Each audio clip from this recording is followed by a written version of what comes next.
Hello बच्चों, good morning to all once again. This is your very own pain physician and biology guru doctor Anshuman Agrawal. तो बच्चों, next lecture आज देखने वाले हैं हम हमारे chapter body fluids and circulation का।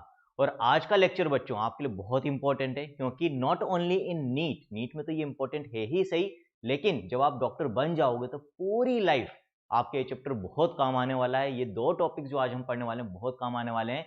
कौन से दो टॉपिक्स आज हम देखेंगे बच्चों? वन इज ईसीजी एंड दूसरा कौन सा टॉपिक है बच्चों? Blood pressure. ECG and blood pressure one of the two most important topics जो डॉक्टर्स की पूरी लाइफ में क्लिनिकली काम आते हैं, बहुत ज्यादा क्लिनिकल सिग्निफिकेंस के होते हैं बच्चों। तो बहुत मजेदार लेक्चर होने वाला है। उसके पहले एक बार हमारी जो यूट्यूब की जनता है उनको बता देते हैं कि यदि आप भी मेरे लाइव लेक्चर्स को अटेंड करना चाहते हैं, हमारे साथ अपनी नीट बायोलॉजी प्रिपरेशन करके अच्छे मार्क्स लाके जिस तरह से मेरा डॉक्टर बनने का ड्रीम पूरा हुआ, आप भी अपना डॉक्टर बनने का ड्रीम पूरा करना चाहते हैं, तो you have to do three things. तीन काम आपको करने हैं।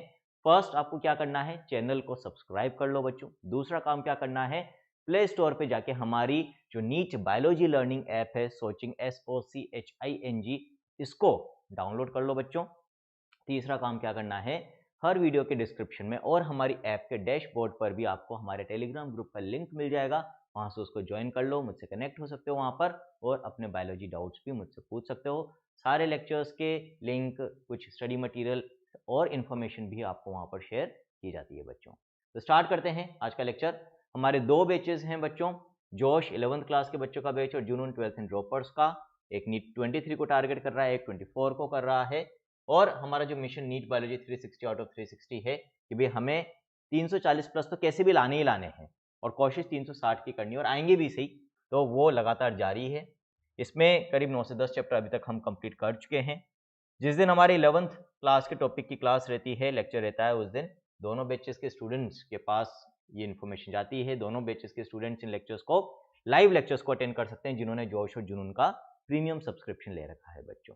ठीक है, तो आज क्योंकि 11th का चैप्टर है तो दोनों बैचेस की कंबाइंड क्लास लाइव क्लास है। स्टार्ट करते हैं बच्चों। पहला टॉपिक आज का दैट इज ईसीजी। ठीक है, तो आपने देखा भी होगा, या मोस्टली कम एज में तो ईसीजी की जरूरत कम ही पड़ती है, लेकिन एल्डरली पीपल जब होते हैं 30-35 क्रॉस करने लग जाते हैं 40 के बाद, तो यूजुअली हार्ट प्रॉब्लम से स्टार्ट हो जाती है। और किसी हार्ट प्रॉब्लम के लिए जब वो डॉक्टर के पास जाते हैं या कई बार जनरल चेकअप के लिए भी जाते हैं, तो वहाँ पर एक ईसीजी बहुत ही एक बेसिक इन्वेस्टिगेशन होती है जो यूजुअली डॉक्टर्स करवाते हैं to check the condition of the heart, to check the working of the heart. ये बहुत बेसिक प्राइमरी इन्वेस्टिगेशन हम कह सकते हैं, जो सबसे पहले की जाती है हार्ट की कंडीशन को चेक करने के लिए, क्योंकि सस्ती होती है, इजीली हो जाती है। इसमें कोई दिक्कत आती है तो फिर हम एडवांस्ड इन्वेस्टिगेशंस के लिए जाते हैं हार्ट की कंडीशंस को इवेलुएट करने के लिए बच्चों। तो ये जो ईसीजी है, ये आपने देखी भी होगी, ग्राफ पेपर होता है बच्चों जिसके ऊपर कुछ वेव फॉर्म्स होते हैं, दैट इज ईसीजी, है ना। और वो एक्चुअली क्या इंडिकेट करती है, क्या रिप्रेजेंट करती है? हमारे हार्ट की जो एक्टिविटी हो रही है, जो कॉन्ट्रैक्शंस हो रहे हैं बच्चों, वो हार्ट के अंदर इलेक्ट्रिकल एक्टिविटी की वजह से हो रहे हैं।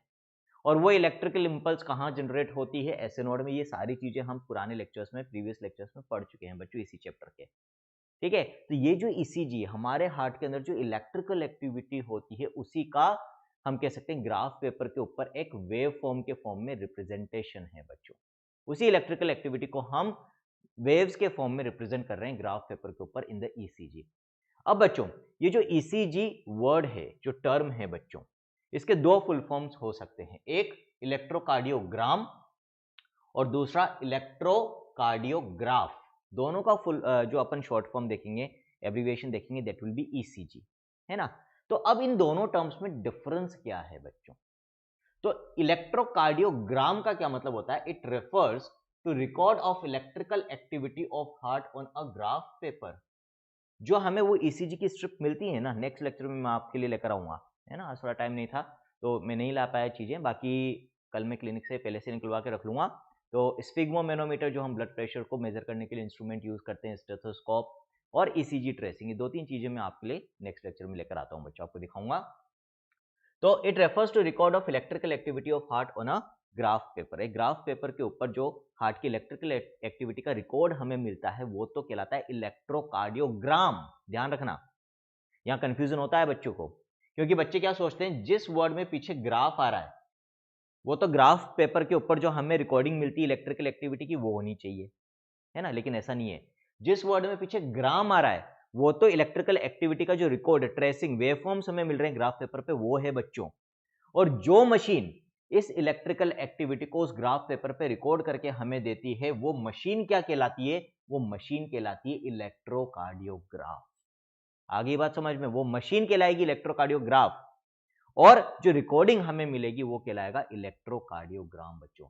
सो the machine that records electrocardiogram और the electric activity is called electrocardiograph बच्चों। याद रखना इस चीज को, दोनों टर्म्स में हमें कंफ्यूज नहीं होना है। इलेक्ट्रोकार्डियोग्राफ जो मशीन है बच्चों, पहली बार किसने इन्वेंट करी थी? साइंटिस्ट इथोवन ने। सबसे पहले साइंटिस्ट इथोवन ने ईसीजी को हम कह सकते हैं मेजर या रिकॉर्ड किया था बच्चों।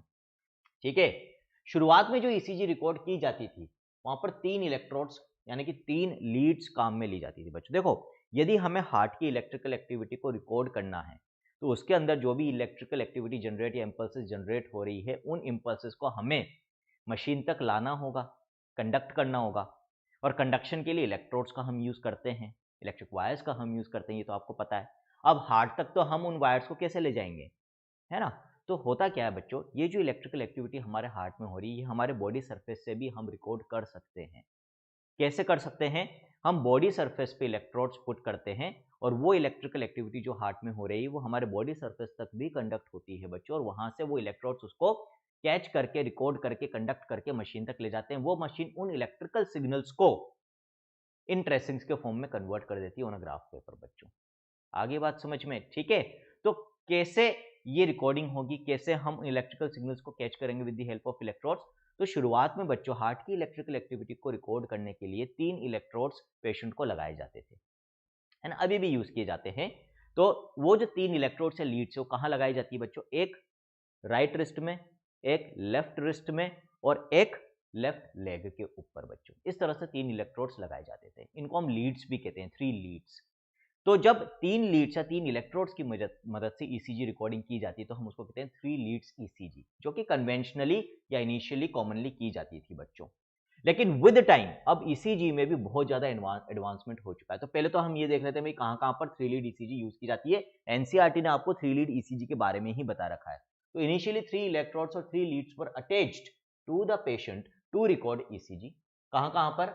एक राइट हैंड या राइट रिस्ट पे बच्चों, दूसरा one on the left hand और लेफ्ट रिस्ट पे बच्चों, और तीसरा वन ऑन लेफ्ट लेग। ठीक, अब धीरे धीरे जैसे जैसे एडवांसमेंट हो रहा है, कॉमनली आजकल जो most common type of ECG आजकल की जाती है, उसमें 12 लीड्स, 12 इलेक्ट्रोड्स यूज कर रहे हैं बच्चों, 12 लीड्स, है ना? इनमें 3 लीड्स तो हम लिम्स पे लगाते ही हैं बच्चों, लेकिन बाकी की लीड्स चेस्ट पे भी लगाई जाती है ना? तो ये सारी चीजें, जब आप डॉक्टर बनोगे तो ये सारी चीजें वहां पर आ जाएगी बच्चों। तो now 12 leads ECG is done nowadays. Most commonly जो है वो 12 लीड्स, 12 इलेक्ट्रोड्स वाली ईसीजी की जाती है। अब ईसीजी में आपको जो वेव फॉर्म्स मिलते हैं बच्चों, है ना, उसमें एक नॉर्मल ईसीजी वेव फॉर्म क्या होता है, वो यहां पर अपन ने बना रखा है। This is a normal ECG, normal electrocardiogram wave form, है ना? एक ही वेव नहीं आएगी, या एक ही, ये जो अपन ने पूरा वेव फॉर्म बनाया है, ये एक तरीके से एक कार्डियक साइकिल को रिप्रेजेंट कर रहा है बच्चों। तो एक कार्डियक साइकिल में आपको ये वेव्स मिलेगी यदि नॉर्मल कंडीशन में है इंसान, तो, है ना? और क्योंकि ऐसा तो है नहीं एक कार्डियक साइकिल या एक हार्ट बीट के बाद हार्ट रुक जाएगा, हार्ट तो लगातार बीट कर रहा है। तो आपको कंटिन्यूअसली बार बार एक नॉर्मल इंसान के अंदर जब हम ईसीजी रिकॉर्ड करेंगे, तो यहां से लेकर यहां तक का पार्ट अपने आप को बार बार रिपीट करेगा। जैसे यहां से आगे फिर आपको नेक्स्ट वेव फॉर्म मिल जाएगा बच्चों, नेक्स्ट कार्डियक साइकिल की वेव आ जाएगी यहां पर, इस तरीके से। तो ये अपने आप को रिपीट करती रहेगी। तो यहां पर हम एक कार्डियक साइकिल की जो वेव है उसको देख रहे हैं बच्चों, ठीक है? अब एक कार्डियक साइकिल में जो हमें ईसीजी मिलेगी, उसमें ये कुछ वेव्स, कुछ आपको दिख रहे होंगे, एलिवेटेड एरियाज हैं, कुछ डिप्रेस्ड एरियाज हैं, ये हमें मिलते हैं बच्चों, ठीक? अब ये जो एरियाज यहां पर हैं, इनमें ये जो पहला एलिवेशन या पहला कर्व आ रहा है बच्चों, ये पहली वेव क्या कहलाती है? This is called as P wave. क्या कहते हैं? ये पूछे जाते हैं बच्चों हमसे questions. This is called as P wave, ठीक? उसके बाद बच्चों यदि हम आगे जाएंगे तो देखो एक वेव नीचे जा रही है, जो नीचे की तरफ जा रही है छोटी सी wave, this is called as Q wave. फिर दूसरी वेव ऊपर जा रही है, जो ऊपर जा रही है, this is called as R wave. फिर एक वेव नीचे की तरफ जा रही है, this is called as S wave. और ये जो फटाफट जल्दी जल्दी एक के बाद एक 3 वेव्स आ रही है, Q R and S waves, ये तीनों मिलाकर क्या कहलाती है बच्चों? इन तीनों को मिलाकर हम कहते हैं क्यू आर एस कॉम्प्लेक्स। क्या बोलते हैं बच्चों हम इसको? QRS complex. ये वेव्स क्या क्या रिप्रेजेंट करती है अभी आगे आ जाएगा, पहले वेव्स के नाम समझ लो। उसके बाद बच्चों क्यूआरएस कॉम्प्लेक्स के थोड़ी सी देर बाद एक और वेव यहां पर आपको मिल रही है, टी वेव। जनरली इसका जो पीक होता है, हाइट होती है, एम्पलीट्यूड होता है, वो पी वेव से थोड़ा सा कम होता है बच्चों। जब अपन ग्राफ पेपर पे इसको ट्रेस करते हैं बच्चों, तो जो एक्स एक्सिस होती है ग्राफ पेपर की, ये रिप्रेजेंट करती है टाइम को, है ना। और यहां पर यूजुअली जो टाइम होता है बच्चों, वो मिली सेकेंड्स के अंदर लिया जाता है कि भाई ठीक है कि एक कार्डियक साइकिल, तो यहां पर अपन जब ईसीजी आपको रिकॉर्डिंग मिलती है तो वहां से एक हार्ट बीट का, एक कार्डियक साइकिल का टाइम आसानी से निकाल सकते हैं, क्योंकि वहां पर जो है कैलिब्रेशन हो रखा होता है, मेंशन करा होता है एक्स एक्सिस पे कितना टाइम है, मिली सेकेंड्स में मेंशन्ड होता है टाइम। इसी तरह से वाई एक्सिस पे बच्चों अपन क्या लेते हैं, amplitude of the wave, electrical activity का एम्पलीट्यूड किसमें, मिली वोल्ट्स में, मिली वोल्ट्स में बच्चों, है ना। ठीक है, तो जो वाई एक्सिस है वो मिली वोल्ट्स में इलेक्ट्रिकल एक्टिविटी को शो कर रही है, जो एक्स एक्सिस है वो टाइम को मिली सेकेंड्स में शो कर रही है बच्चों। अब जो वेव ऊपर है ना, जनरली आप जब फिजिक्स पढ़ते हो या मैथ्स पढ़ते हो तो जनरली ये होता है कि भाई बेस लाइन से ऊपर की वेव को आप पॉजिटिव मानते हो और बेस लाइन से नीचे वाली जो वैल्यूज होती है उनको नेगेटिव मानते हो। यहां पर बच्चों वेव का ऊपर होना या नीचे होना पॉजिटिव या नेगेटिव वैल्यू नहीं होता, डायरेक्शन ऑफ इलेक्ट्रिक इंपल्स होता है। अभी अब बहुत ज्यादा डिटेल में जाने की इसलिए जरूरत नहीं है क्योंकि ये आपसे ये नहीं पूछेगा कि पॉजिटिव कब आएगी नेगेटिव कब आएगी, है ना। सिर्फ इतना पूछा जा सकता है कि भाई यदि ऊपर की तरफ है वेव तो वो मतलब ये जो डायरेक्शन होता है वेव का भी ऊपर या बेसलाइन से नीचे, ये किस चीज को रिप्रेजेंट करती है, तो आपको सिर्फ इतना याद होना चाहिए कि डायरेक्शन ऑफ इलेक्ट्रिक इंपल्स। ठीक है, कैसे याद रख सकते हो इसको, वैसे भी याद रख सकते हो बच्चों, जिस पार्ट ऑफ हार्ट की इलेक्ट्रिकल एक्टिविटी को हम रिकॉर्ड कर रहे हैं बच्चों, है ना, तो सिंपल सा फिनोमेना होता है, टुवर्ड्स यदि जा रही है इलेक्ट्रिक इंपल्स तो पॉजिटिव वेव, अवे जा रही है बच्चों तो नेगेटिव वेव, है ना। बट वैल्यूज हम कहेंगे, ये नहीं कि मतलब वैल्यू को यहां पर डिनोट नहीं करती कि कम और ज्यादा नहीं डिनोट करता ऊपर या नीचे होना पॉजिटिव नेगेटिव में, है ना। सिर्फ direction of flow of electrical activity को शो करता है ऊपर या नीचे होना। इससे ज्यादा आपसे ये नहीं पूछा जाएगा, तरह से पूछा जा सकता है कि भाई ऊपर या नीचे होने से जो पॉजिटिव नेगेटिव वेव्स है ये किस चीज को रिप्रेजेंट करती है, not the values, not the quantity, but the direction of the electrical waves. ठीक, अब ये जो अपन ने वेव्स की बात करी है बच्चों, ठीक है, अब ये वेव्स क्या रिप्रेजेंट करती है वो हम देखेंगे। उसके बाद फिर कुछ इंटरवल्स की और सेगमेंट्स की हम बात करेंगे जो यहां पर मेंशन कर रखा है मैंने, क्यूटी इंटरवल, पीक्यू इंटरवल। पहले हम वेव्स की बात कर लेते हैं बच्चों। हमने कार्डियक साइकिल पढ़ ली, और कार्डियक साइकिल मैंने बोला था वैसे स्टार्ट कहां से होती है, एस नोट से इलेक्ट्रिक इंपल्स जनरेट होती है, उसके बाद एट्रियल सिस्टोल। ठीक, तो बच्चों यहां पर कहीं, ठीक है, यहां पर ये जो पी वेव है ये किसको रिप्रेजेंट कर रही है, पी वेव में atrial depolarisation and atrial systole होता है। अभी समझाऊंगा सारी चीजें। ये जो डीपोलराइजेशन रीपोलराइजेशन वर्ड्स हैं ये हम डिटेल में पढ़ेंगे नर्वस सिस्टम में, जब हम एक्शन पोटेंशियल जनरेशन पढ़ते हैं एक न्यूरॉन के अंदर, कैसे एक न्यूरॉन में इलेक्ट्रिक इंपल्स जनरेट होती है। अभी के लिए क्या याद रखना है, यदि किसी मसल सेल या न्यूरॉन के अंदर इलेक्ट्रिकल एक्टिविटी प्रोड्यूस हो रही है या कंडक्ट हो रही है, हम कहेंगे वो उस समय डीपोलराइज हो रहा है, उसका डीपोलराइजेशन हो रहा है।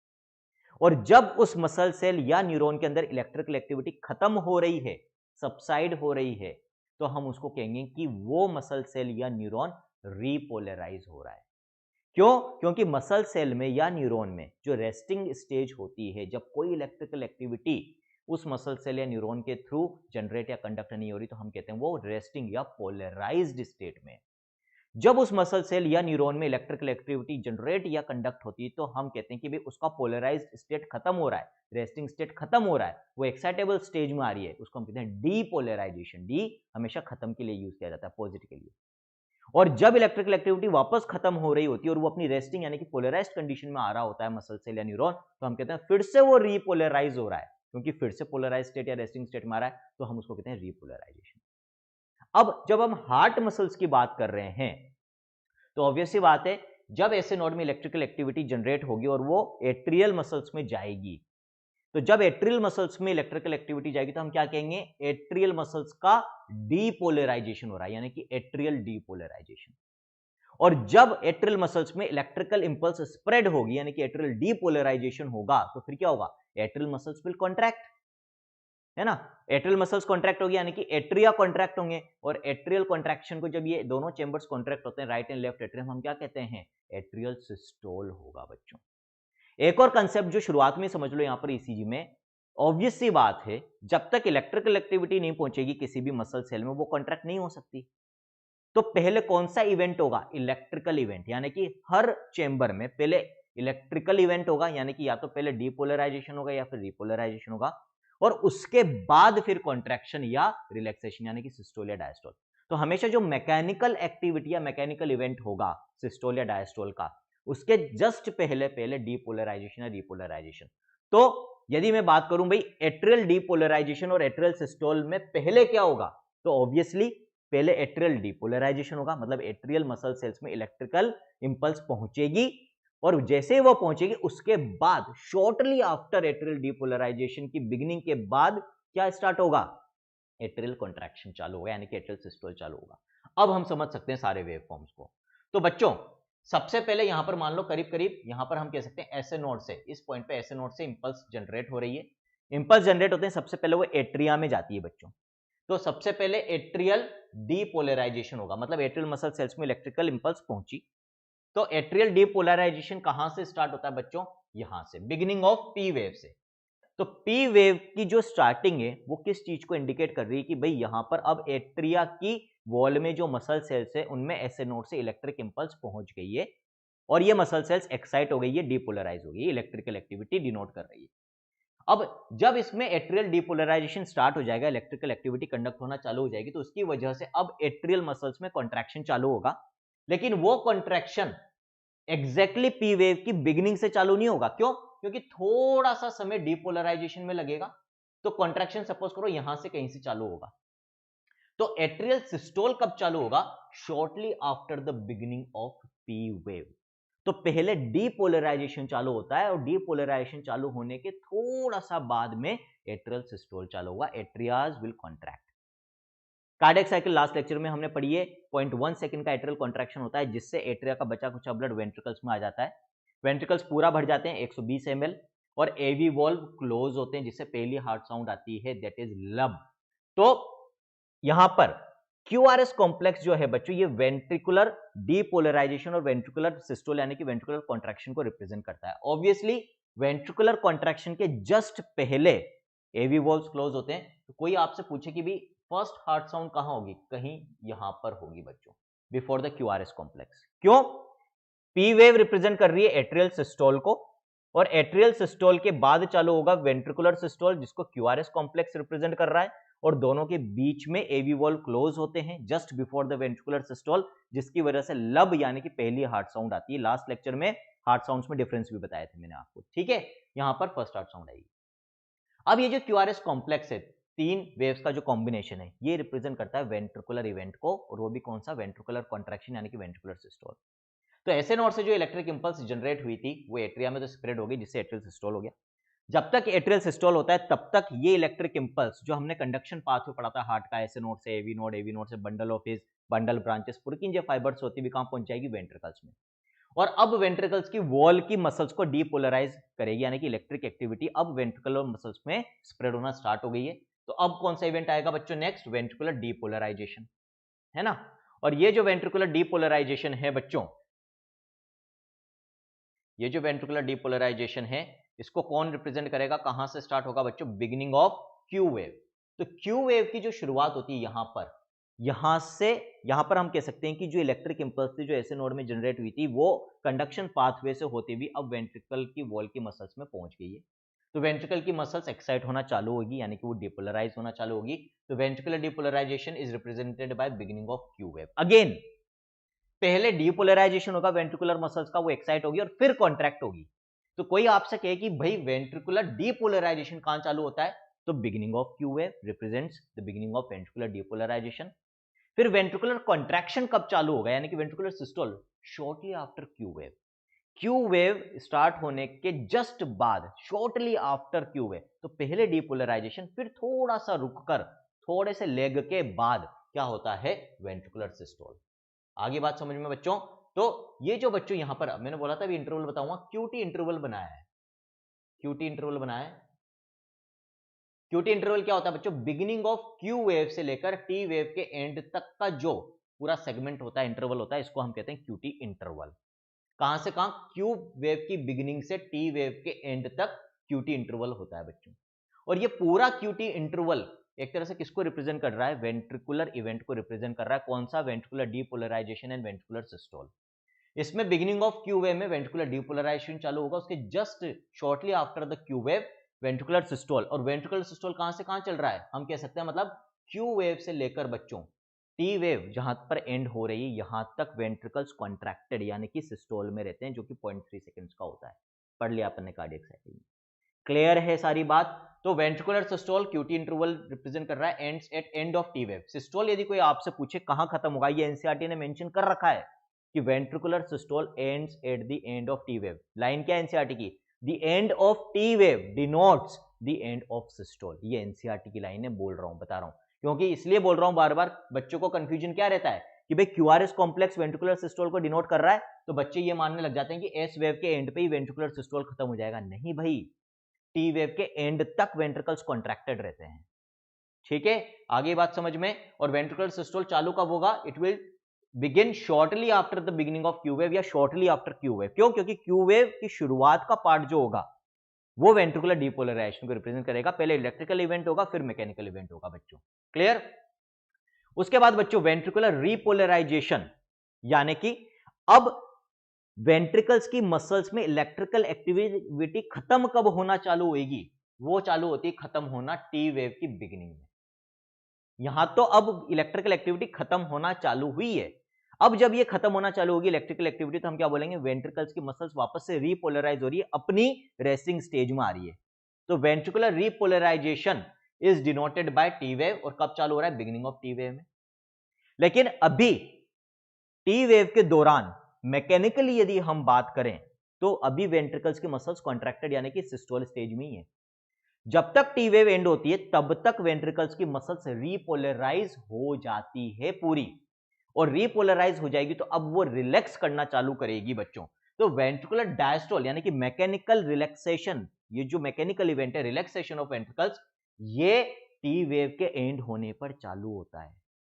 और कब तक वेंट्रिकल्स रिलैक्स यानी कि डायस्टोल में रहेंगे? जब तक कि वापस से वेंट्रिकुलर सिस्टोल चालू नहीं हो जाए। ऑब्वियसली दो ही तो इवेंट हो रहे हैं, वेंट्रिकल्स और एट्रिया दोनों में ही, है ना। वेंट्रिकल्स में भी सिस्टोल डायस्टोल, एट्रिया में भी सिस्टोल डायस्टोल। अब जब अपन ने बोला कि भाई एट्रियल सिस्टोल पी वेव के, हम कह सकते हैं कि यहां से करीब बीच middle part of P wave से चालू हो रहा है एट्रियल सिस्टोल, और कहां पर खत्म हो रहा है? एट द क्यूआरएस कॉम्प्लेक्स की बिगिनिंग में खत्म हो रहा है।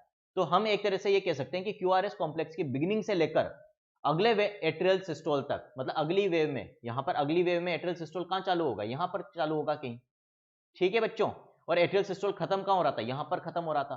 तो हम कह सकते हैं इस पार्ट से लेकर इस पार्ट तक, है ना, यहां पर ये जो ड्यूरेशन है एक कार्डियक साइकिल की क्यूआरएस कॉम्प्लेक्स से लेकर अगली कार्डियक साइकिल के एट्रियल सिस्टोल के चालू होने तक बीच में एट्रियल डायस्टोल चल रहा होगा।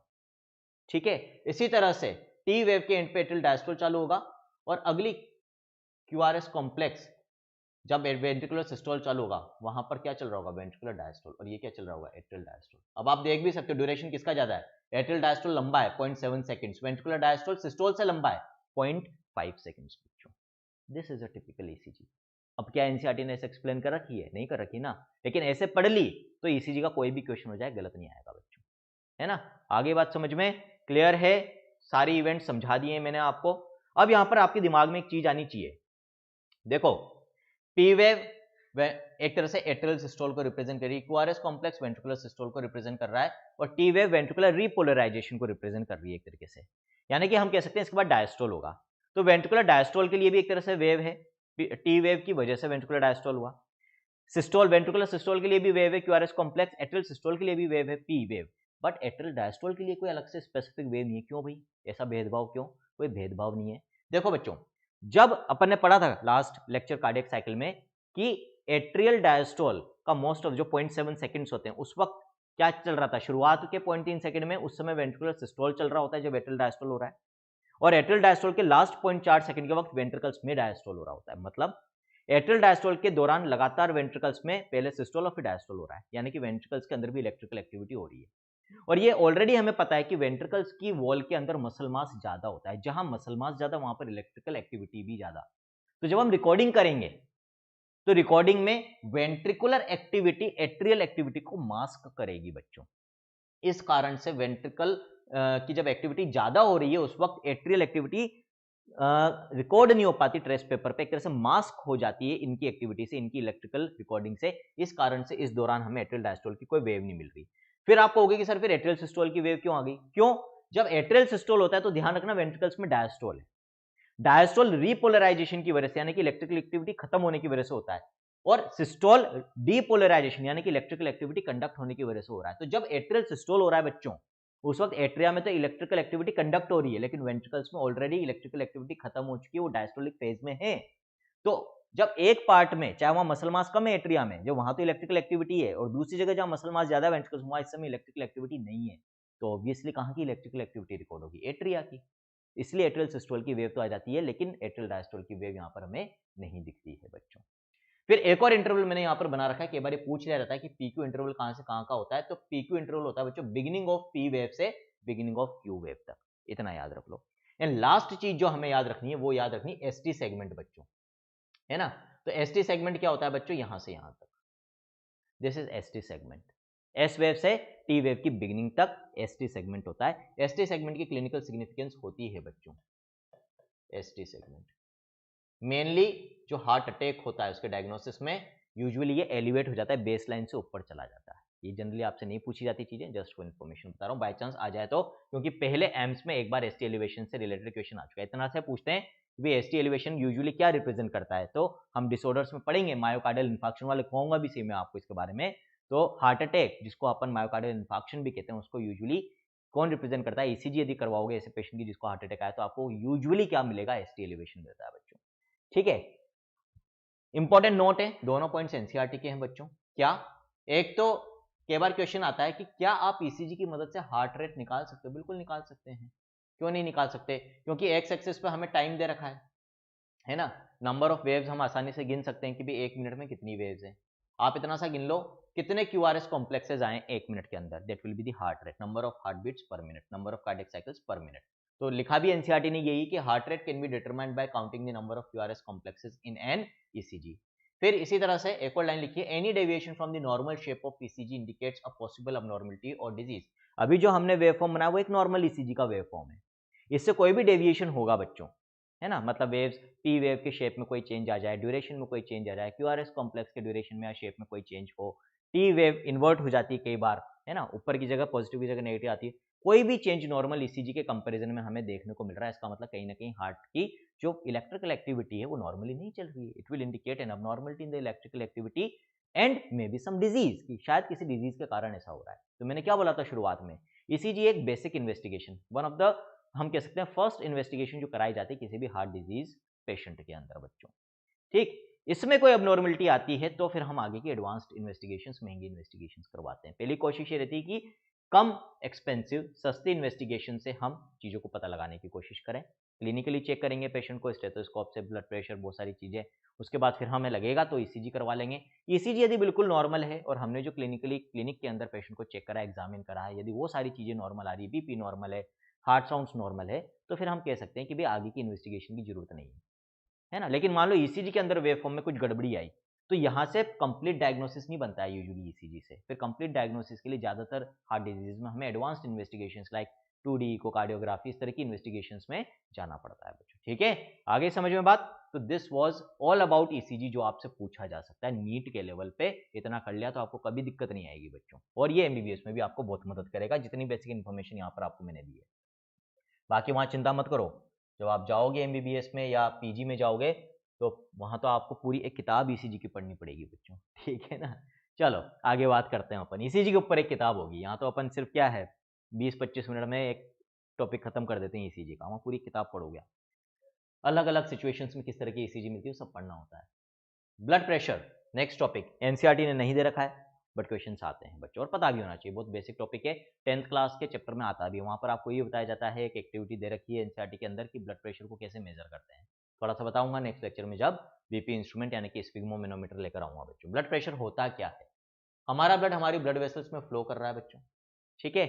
सबसे ज्यादा प्रेशर कौन जनरेट करता है? लेफ्ट वेंट्रिकल कॉन्ट्रैक्शन, क्योंकि उसकी वॉल में मसल मास भी ज्यादा होता है, और वो जब कॉन्ट्रैक्ट होता है, सिस्टोल करता है, तो उससे जो ब्लड एओर्टा में जा रहा है उसको पूरी बॉडी में स्प्रेड करना, तो प्रेशर और फोर्स भी जनरेट होती है वहां पर अच्छी खासी।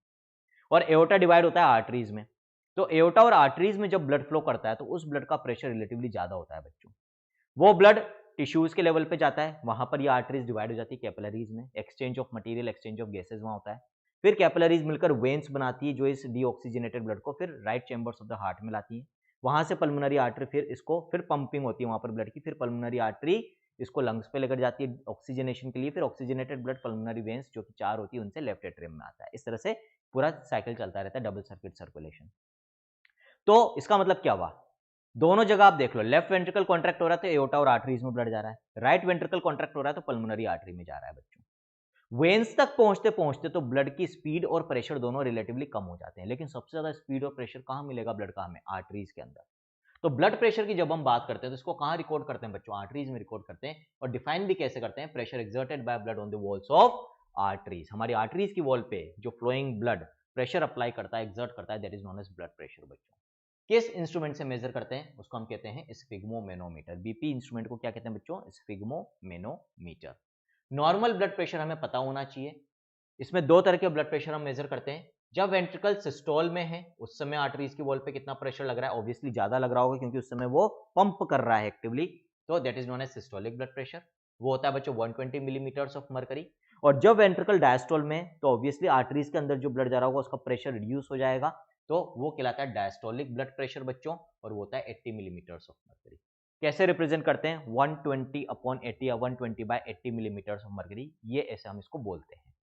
अंडरस्टूड होता है, पहले सिस्टोलिक बोलेंगे बाद में डायस्टोलिक। ऊपर सिस्टोलिक ब्लड प्रेशर लिखेंगे, नीचे डायस्टोलिक ब्लड प्रेशर लिखेंगे बच्चों। जो ब्लड प्रेशर था बच्चों वो सबसे पहले किसने मेजर किया था, साइंटिस्ट स्टीफन हेल्स ने। किसमें, हॉर्स के अंदर, हेल्स इन हॉर्स, हॉर्स इन हेल्स मत कर देना, ठीक है।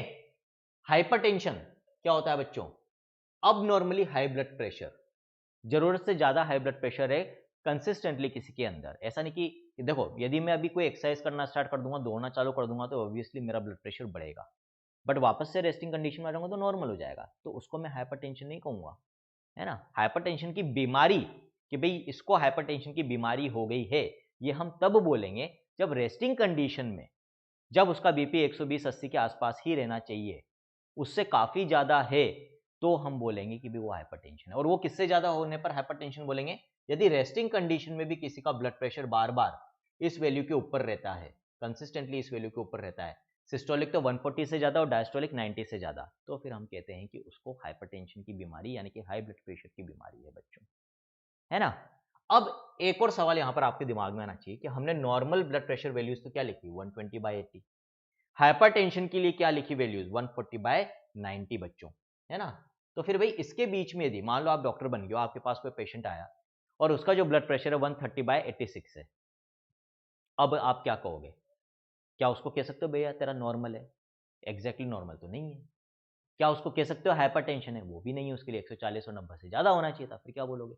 तो बच्चों जिन पेशेंट्स का, जिन लोगों का ब्लड प्रेशर इन दोनों वैल्यूज के बीच में आता है, हम ये मान के चलते हैं कि वो नॉर्मल से थोड़ा ज्यादा और हाइपरटेंशन से थोड़ा कम है। इसका मतलब इन लोगों को फ्यूचर में या बहुत जल्दी हाइपरटेंशन होने की संभावना यानी कि रिस्क ज्यादा है ना। ऑब्वियसली कुछ ना कुछ हार्ट में या ब्लड वेसल्स के लेवल पे चेंजेस हो रहे होंगे, जिसी कारण से तो अब ये नॉर्मल से थोड़ा ऊपर चला गया है। हो सकता है ओवरवेट हो, एक्सरसाइज कम करता हो, घूमता फिरता कम हो, तला भुना ज्यादा खाता हो, खाता ही बहुत ज्यादा हो, है ना। तो ये सारी चीजें हो सकती है। एज बढ़ने के साथ साथ भी हमारी ब्लड वेसल्स की इलास्टिसिटी कम होती है, उस कारण भी धीरे धीरे ब्लड प्रेशर बढ़ता है, कोई भी कारण हो सकता है। तो यदि कंसिस्टेंटली किसी में ब्लड प्रेशर इन दोनों नॉर्मल और हाइपरटेंशन की वैल्यूज के बीच में आता है, तो हम कह सकते हैं बॉर्डर लाइन हाइपरटेंशन उसको है, वो ज्यादा रिस्क पे in comparison to a normal person of getting hypertension. तो ऐसे पेशेंट्स जब आपके पास आएंगे तो आप उनको हाइपरटेंशन की दवाई नहीं लिखोगे, क्या सजेस्ट करोगे कि भाई आप लाइफस्टाइल चेंजेस करो, है ना। तला भुना, फैटी फूड, कार्बोहाइड्रेट, मीठा, मीठी चीजें, नमक, ये सारी चीजें कम लो। आप उनसे कहोगे आप वॉक वगैरह स्टार्ट करो। तो लाइफस्टाइल चेंजेस, पानी ज्यादा पियो, वेट कम करो, लाइफस्टाइल चेंजेस आप सजेस्ट करोगे। यदि उन्होंने लाइफस्टाइल चेंजेस कर लिए तो देखना कुछ समय बाद उनका बीपी वापस से नॉर्मल रेंज में आ जाएगा, 120/80 के अंदर अंदर आ जाएगा, जैसा कि ज्यादातर लोग लेकिन नहीं करते हैं। नहीं करेगा तो वही पेशेंट जब आपके पास वापस से 2-3 महीने बाद आएगा तो मोस्ट प्रोबेबली उसका बीपी इस लिमिट को क्रॉस कर चुका होगा और वो आपका एक परमानेंट पेशेंट बन जाएगा। क्यों, क्योंकि बीपी एक बार होने, हाइपरटेंशन अपन ये मानते हैं कि जनरली किसी को हो जाता है तो एलोपैथी में यूजुअली हमारे पास इसका क्योर नहीं है। एलोपैथी की यदि हम बात करें तो एलोपैथी मेनली इसको कंट्रोल करके रखती है। दूसरी पैथीज की हम बात करें Ayurveda homeopathy, they in fact they claim कि दे कैन क्योर हाइपरटेंशन। यदि मैं सिर्फ एलोपैथी की बात करूं तो एलोपैथी में एक प्रॉपर क्योर हम नहीं कह सकते, क्योंकि हम कंफर्म या बिल्कुल डंके की चोट भी नहीं कह सकते कि मैं हाइपरटेंशन को ठीक कर दूंगा, है ना। मैं कंट्रोल्ड रख सकता हूं उसको, लेकिन दवाई बंद, जब तक दवाई लेगा बीपी कंट्रोल रहेगा, दवाई बंद कर देगा तो वापस से बढ़ जाएगा। ये प्रॉब्लम होती है एलोपैथिक मेडिकेशन में कुछ बीमारियों में, जिनका अभी तक हमारे पास एग्जैक्ट कंप्लीट कंफर्मेटरी क्योर नहीं है बच्चों, है ना। तो इनफैक्ट मैं खुद अपने पेशेंट्स को कहता हूँ, ऐसी बीमारियां, जैसी बीमारी की जब मेरे पास पेशेंट्स आते हैं, चाहे हाइपरटेंशन हो, डायबिटीज हो, रूमेटॉइड आर्थराइटिस हो, ये कुछ ऐसे डिसऑर्डर्स हैं जिनका आज की तारीख में ऑनेस्टली स्पीकिंग, मैं खुद एलोपैथिक डॉक्टर हूँ, लेकिन इसमें मुझे एक्सेप्ट करने में कोई डर और शर्म नहीं है कि हाँ, कि हमारे पास इन बीमारियों का अभी क्योर नहीं है। और जब नहीं है तो हमारा फर्ज बनता है कि हम पेशेंट्स को एलोपैथिक मेडिसिन जरूरी है इन बीमारियों के लिए, क्योंकि डेफिनेटली इन बीमारियों में जो कंट्रोल चाहिए, इमीडिएट कंट्रोल, वो एलोपैथिक मेडिसिन के अलावा कोई पैथी नहीं दे सकती, इसमें कोई शक नहीं है। लेकिन as a doctor and from the point of view of humanity, हमारा फर्ज बनता है कि भाई हम वो मेडिकेशंस जो इनको कंट्रोल कर रहे हैं, उनके साथ साथ पेशेंट को वो मेडिकेशंस भी सजेस्ट कर दें कि भाई जिनसे उनका बीपी शायद क्योर हो जाए, हाइपरटेंशन क्योर हो जाए। तो मैं यूजुअली अपने पेशेंट्स को सजेस्ट करता हूँ कि भाई along with my medication for controlling your hypertension, you should go for a good ayurvedic or homeopathic doctor also. You should take medicines to cure BP, क्योंकि इन दवाओं का, जो आयुर्वेद और होम्योपैथ की दवाएं होती है, इनका असर आने में समय लगता है, 1 साल 2 साल 3 साल, तब तक हमें बीपी को कंट्रोल तो रखना है ना। तो फॉर द टाइमिंग, जब तक इन चीज़ों का असर आए, योग प्राणायाम बहुत इफेक्टिव होते हैं, मेडिटेशन, योग प्राणायाम, ये सब करवाता हूँ मैं मेरे पेशेंट्स को, बोलता भी हूँ। तो जब तक इन चीज़ों का असर आए, हमारी एलोपैथिक दवाएं उनको कंट्रोल रखेगी, और जब उनका असर आ जाएगा तो फिर हम धीरे धीरे धीरे धीरे करके एलोपैथिक मेडिसिन को बंद भी कर सकते हैं, यदि प्रॉपर कंट्रोल क्योर आ जाए तो, है ना। तो आई थिंक होलिस्टिक अप्रोच तो यही है। लेकिन यूजुअली, अनफॉर्चुनेटली, है ना, दुर्भाग्य की बात यह है कि ऐसा होता नहीं है। सब अपने अपनी रोटियां सेकने में लगे।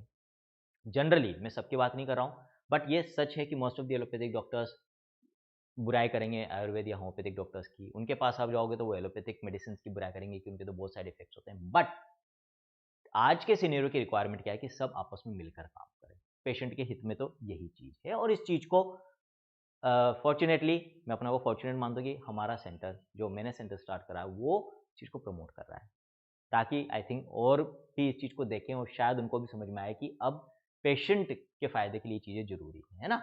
तो ये एक इंपॉर्टेंट इन्फॉर्मेशन थी बच्चों, आपको पता होनी चाहिए, आप भी आगे डॉक्टर बनने जा रहे हो, कि आपको किस तरह से एक मेडिकल एथिक्स का क्या मतलब होता है, एथिकली सही तरीके से काम करने का क्या मतलब है, वो आपको बताना समझाना चाह रहा था बच्चों में। ठीक है, तो हाइपरटेंशन समझा दिया बच्चों। फिर ये 2 वैल्यूज बच्चों जो मैंने हैं, ये इसलिए लिख दी है क्योंकि इन द पास्ट 2010 के पहले जब एग्जाम्स होते थे तो वहां पर कई बार ये चीजें आई है। 2010 के बाद तो नहीं पूछी जाती है अब आपसे, लेकिन फिर भी क्योंकि पास्ट में आ चुकी तो कभी भी वापस लौट के आ सकती है। सिर्फ कुछ नहीं याद करना, याद कर लेना, पल्स प्रेशर कैसे निकालते हैं हम, सिस्टोलिक और डायस्टोलिक का डिफरेंस यदि हम निकालें, वो कहलाती है वैल्यू पल्स प्रेशर। सिर्फ इतना याद रख लो। नॉर्मल क्या हो जाएगा, 120 minus 80 40 millimetre mercury. Mean arterial pressure एक वैल्यू होती है बच्चों, MAP, इसको हम शॉर्ट में लिखते हैं। ये हम कैसे निकालते हैं, एवरेज आर्टीरियल प्रेशर है ना। एक at one point of time नहीं निकाल रहे हम, यदि हम देखेंगे भी आर्टरीज के अंदर एक एवरेज प्रेशर किसी इंसान के अंदर क्या चल रहा है, तो हम एवरेज वहां पर कैसे निकालते हैं, diastolic blood pressure plus 1/3 of pulse pressure हम कह सकते हैं, सिस्टोलिक माइनस डायस्टोलिक। जैसे नॉर्मल डायस्टोलिक ब्लड प्रेशर 80 होता है, normal systolic pressure 120, normal diastolic 80, इन दोनों का डिफरेंस 40, 40 का 1/3 कितना आ जाएगा, 13.3, 80 plus 13.3, normal mean arterial pressure कितना रहना चाहिए इंसान का, 93.3 मिलीमीटर ऑफ मर्करी, MAP रहना चाहिए बच्चों। So this was all about ECG and blood pressure, जो नीट लेवल पे आपसे पूछा जा सकता है। होप मजा आया हो आपके लेक्चर में, समझ में भी आया हो और याद भी हुआ हो बच्चों, और आपको नीट में डेफिनेटली इन टॉपिक से फायदा मिलेगा। इनसे आने वाला कोई भी क्वेश्चन आ जाए, आपको डेफिनेटली 4 नंबर मिल जाएंगे। ठीक है, तो this is all in this lecture from my friend, mentor and motivator doctor Anshuman, signing off. Thank you.